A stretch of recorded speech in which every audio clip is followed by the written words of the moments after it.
Hi team, Melissa from Melissa vs. Fibromyalgia here and founder of Yoga for the Chronic Life Virtual Yoga Studio. I'm sitting down with a cup of coffee, which means we are chatting.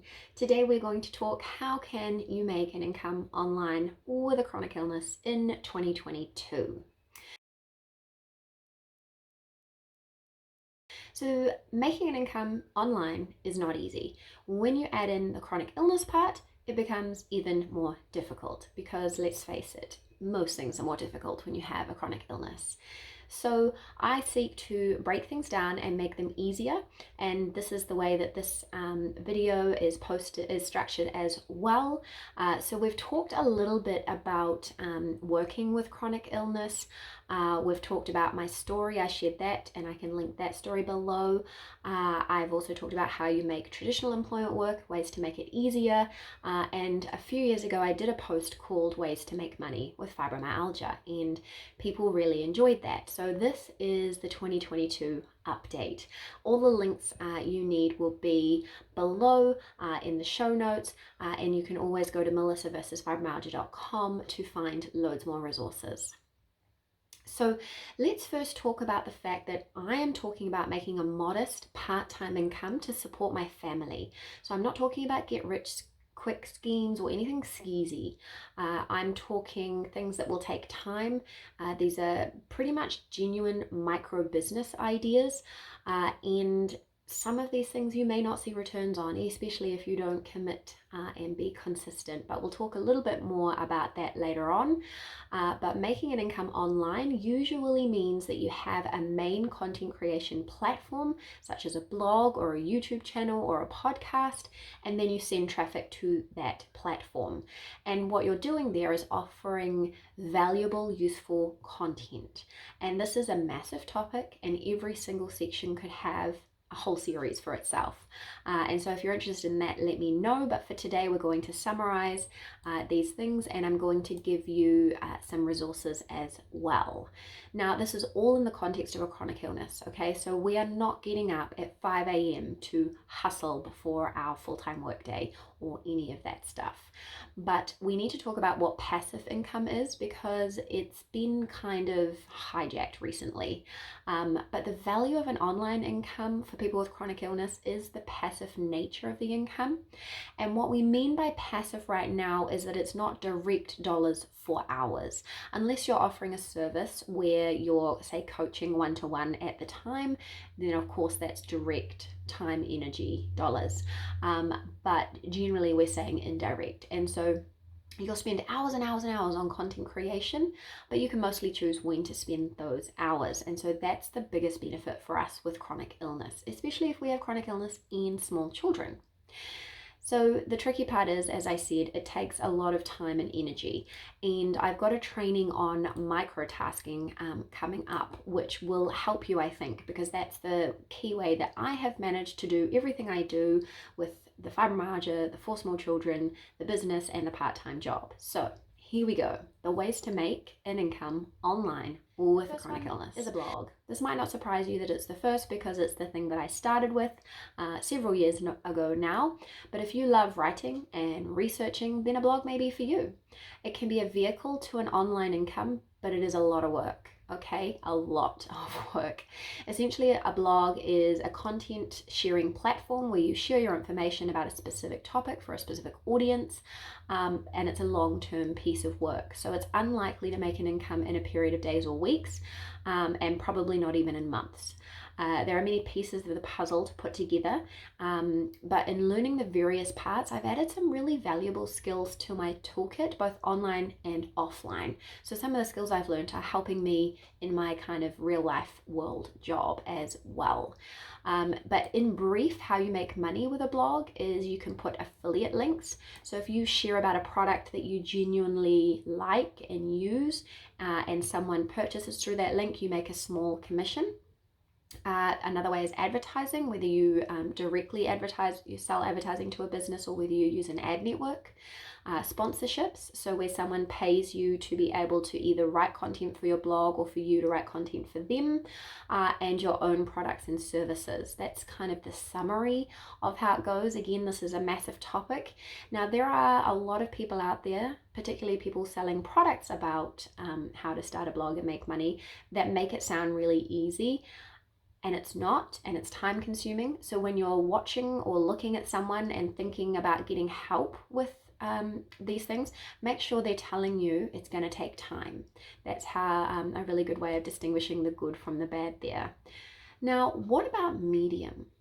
Medium is great, and it's a done-for-you platform, so you literally just kind of set up your office space and start writing. So you can start writing immediately and have your work out there. And there are several content creators who have made it big using Medium, but they also have blogs and YouTubes and email lists and all the things. So Medium is basically rented land. Your blog you own, your Medium is rented land, and they can change the algorithm, they can shut things down, they can do whatever they like. But you can theoretically just start writing and making some money. So once you reach 100 followers, you can monetize, and there's two ways to do that. So one is an affiliate commission for any readers who sign up using your link to the Medium subscriptions, and the other one is you can make money from the amount of people who read your work. The percentage of writers who make much money is small, and they write a lot. So that can be quite a difficult business model for people like us, unless you're really, really great at sitting down and hacking out that content. But for me, sitting down at a computer is the worst thing to do, so I wouldn't do very well with that. But you can upload your content from your blog to Medium, and it's a good way to get a different set of eyes on your work. And if you're working like in our space with chronic illness, it's a great way to spread the word and get advocacy out there and get the information out there. Now, I have some resources for you, so I will link the blog post with all of the information for you. I've got the Ultimate Guide to Starting a Blog, which is a free course from Pro Blogger. I've got Green Geeks Hosting, so that's who I recommend. I've tried a couple of different hosts, and I've been doing this for a while, and they are the ones I recommend. So if you want to link to a hosting platform, that would be the one I would suggest. And if you are going to be a chronic illness blogger, then check out the Chronic Illness Bloggers Network. That's like a supportive network where chronic illness bloggers do their thing together. So the next thing is podcasting. Now, this appears to be the new darling, but here's the thing, the searchability is not yet high. So if you want to start a podcast, it generally works well when you already have an audience to direct there. But if you do start a podcast, embed it into your blog. So instead of blog posts or alongside, you have your podcast episodes. It takes a little more effort because you can't just throw a podcast inside a blog post and be done with it. There are a certain number of words you need for SEO and searchability, but it is a long-term asset, so it is worth it. I am just launching my podcast in 2022. I am launching it because I want to make my blog more accessible for readers. So for some, listening is easier. For others, being able to listen and read is easier. So I just want to make the information more accessible. But in terms of resources for podcasting, I really like Pod Sound School. They have a YouTube channel, and they are just fantastic, and they're quite fun to follow. So what about YouTube? YouTube is great, but again, you don't own it.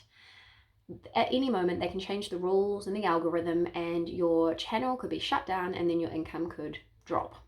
So it also takes quite a lot of work to create the kinds of videos that will make you hit the monetization metrics. And again, unless someone who's trying to sell you a program about making it big on YouTube is telling you that it's going to take a long time, run away fast, because it takes a long time. So I have got the amount of subscribers you need, but those watch time hours, 4,000 watch time hours in a year, takes a lot of work to create the videos and do all of the searching and stuff. It's not very chronic illness friendly. However, if you were just focusing on YouTube and really honed it in, I think you could do that. I think the problem with me is that I have spread myself so far across so many things because I didn't really know any better when I started. But I think YouTube is a great supplement to your blog. So my opinion is to do both, in case you can't tell. Have a blog and put your videos into your blog and make it a whole post with a blog. It's a great vehicle for traffic.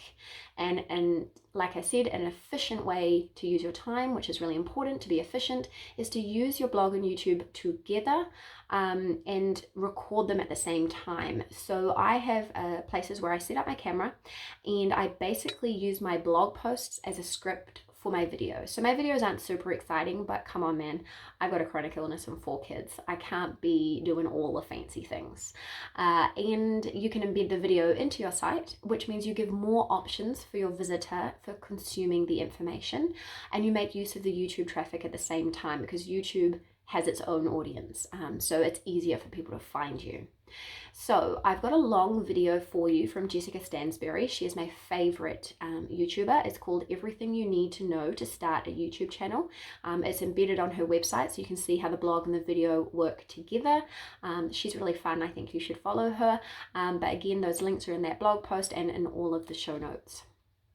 So, how to make money. This is more outside of the content creation options. This is products. So as I said above, you can create and sell products through a blog. You can also utilize marketplaces, for example, Etsy. I've offered worksheets and templates through Etsy for years. More recently, I've started using PayHip as my own shop for my products. If you'd like to sign up and check it out, if you are thinking about creating or offering products yourself, I've got a link for you to get you started there. I chose PayHip for several reasons. The first, and I think most important, is that you can start with a free account. So you don't pay anything except for a small payment processing fee once you've made a sale. They also collect and remit sales taxes on your behalf, and as a small business owner, that's really important to me, that I don't have to try and keep up with 20 different types of sales tax and where to put them. There are many other options. You could make merchandise using a place like Spreadshirt or sell books through Amazon. There's physical products as well, but you need to be able to drive traffic to wherever you're making your sales. So you will want to have a content creation option as well. The other thing, and the fastest way to make money online, fast but not easy, is to sell services. Now, you can sell your services through your blog and your podcast and your YouTube, and there are many, many ideas, but here is just a few. So freelance writing, coaching. So I actually supplemented my direct experience of fibromyalgia, my personal experience, my research, my blogging, my working with people informally, and I blended that with my life coach certifications, and I used Transformation Academy. Their courses are affordable, very easy to follow, and very easy to implement. I love their online Course Revolution course. It's a very worthwhile investment, and I say investment, but their courses are really affordable. It's just, every course I've taken I've loved. I do need to write a post about all the course I've taken because there are several, and they have really equipped me in a pain and fatigue friendly manner, because online courses means you can access them when you're able. Now, you could also do virtual assistants, teaching, social media manager, graphic design, website design, bookkeeping, and maybe have a think, is there something you're good at or something you did or do in your day job that people might need? There's loads of options there. I've gone into a really small list, and I hope that this gets you started. I don't want to overwhelm you, because the sky's the limit, right? We are getting online. 2022 is like a new era in business. So there's a load of options, and lots of people are working online. Even if you go to a physical, or if you have a in-person job, more and more people are working online. When I'm going back to work, I'm hopefully negotiating to work from home as much as possible, because it's just easier for me. It is easier for us to manage with chronic illness. It means that instead of a lunch break, I do yoga nidra and feel more refreshed and reduce my pain levels. It means I can set up my office exactly how I need. It's not too loud or too bright, which really saps energy levels, all of those things. So, do you need a blog or a podcast to be a service or product provider? No, but you do need a way to share your expertise. So I hope this has given you some information and some help, and some quick tidbits to make it chronic illness friendly, just in case I haven't been clear the whole way through. 1, break it down into manageable chunks and make it simple. 2, start with a plan. 3, create a manageable to-do list. 4, prioritize ruthlessly. And 5, get help. So have a friend or a family member help you, and then outsource when you can. So we've gone through which platform you might like to start with, how you can make an income, we've looked at how to make it chronic illness friendly, and I have a set of worksheets and checklists that can help you if you want to take it further. This is not a start a business and make money promise. This is a here's some worksheets to help you plan it and make it chronic illness friendly. So it's called the Paced Guide to Blogging, and it kind of helps you get started step by step with checklists and planning sheets, all that kind of thing. It's available in loads of places. I'll share the links for you if that's helpful. Now tell me, are you considering trying to make money online with a chronic illness? And if you're already doing it, can you share your best tips for making it energy friendly? Thank you for being here. I'll catch you guys next time.